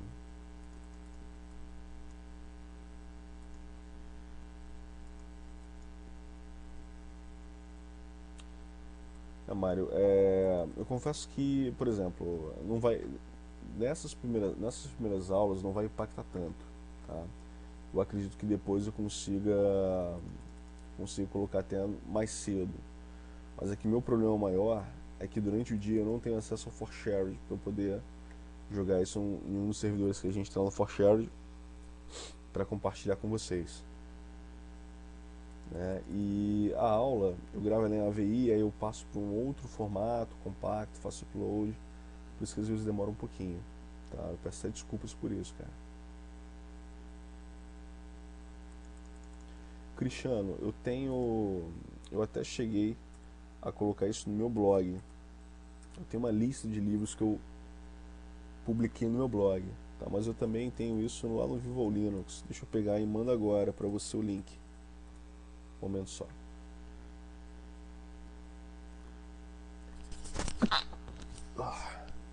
Caramba, quase explodi meu cérebro agora aqui, segurando o espirro. Deixa eu ver se eu acho aqui. Lista de livros de segurança. Pronto.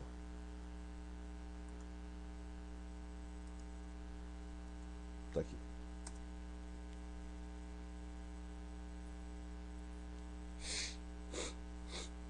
Pô, Amanda, precisa estudar muito não, assim, na minha opinião. Tá? É bem tranquilo. Acho que a MCSO é bem tranquila. Tá?